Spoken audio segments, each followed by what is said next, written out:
I did a recent short, and I was asked to expound on a particular topic that I spoke about, which was my honor for being a sister. And so here it is. Here I am. Now, I think there were two incidents in my life that framed my heart around this topic. So the first one revolves around my sister. The second one revolves around my brother. Now, with my sister's story, I won't go into too much detail because it's really her story to tell. But let's just say that there was a unexpected visit that led to a horrific scene that I will never forget. The most that I'll share was my sister was around age 4 and I was around age 8. The incident was so horrific that at the time I didn't know what it was or what I was doing. As an adult, I can express it now, but there was a silent vow in my heart that if I could ever have the opportunity to be present and to defend my sister, I would. Now, even with this, I had never been exposed to fighting. I didn't even know what it was. I just knew that from what I saw, that in my mind,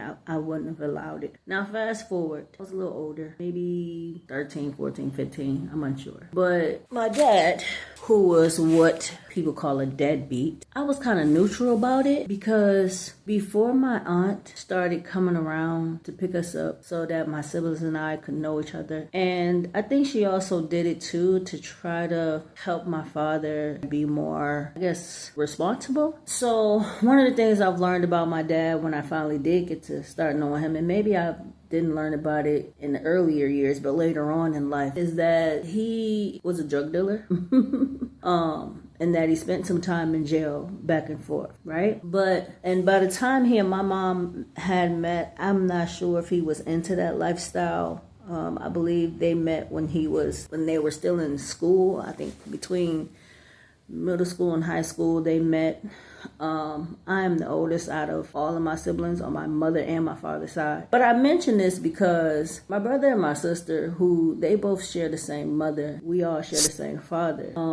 At the time, I think it was only us three. And maybe my fourth brother, who we didn't meet until later on in life. He may have been alive at the time, but he wasn't around in the picture. Now, there was difference in perspective towards him. My sister and brother on my father's side, they looked at him almost with disgust. They had this kind of perspective that, because he wasn't in the household anymore and because he wasn't supporting them in the way that he should have, they expressed it, right? And their hearts and their thoughts are shaped around those things as well. And I'm only able to say that now as an adult from what I've learned. But I was neutral because I didn't meet my dad until I was like 10. So I remember when I was like 8 years old watching Dumbo, I thought that people were sent down here by the stork. I didn't even know I was supposed to have a father. But I bring this up because now, reflecting back to the first incident that I tell, I don't even know if that's really what shaped my heart, but maybe it was.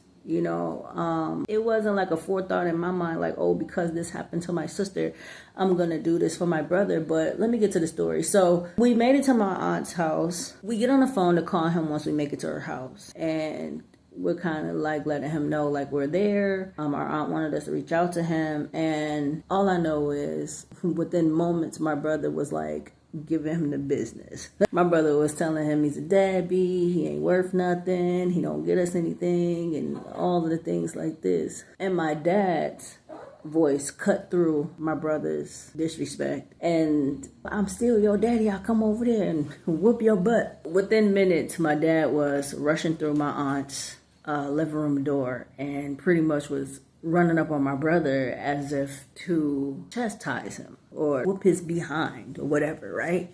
But I remember thinking, I'm not about to let you do it. I stood up to my dad, and not with disrespect, and I didn't say much. I just kind of stood in front of him and covered him and was like, you're not about to hit him.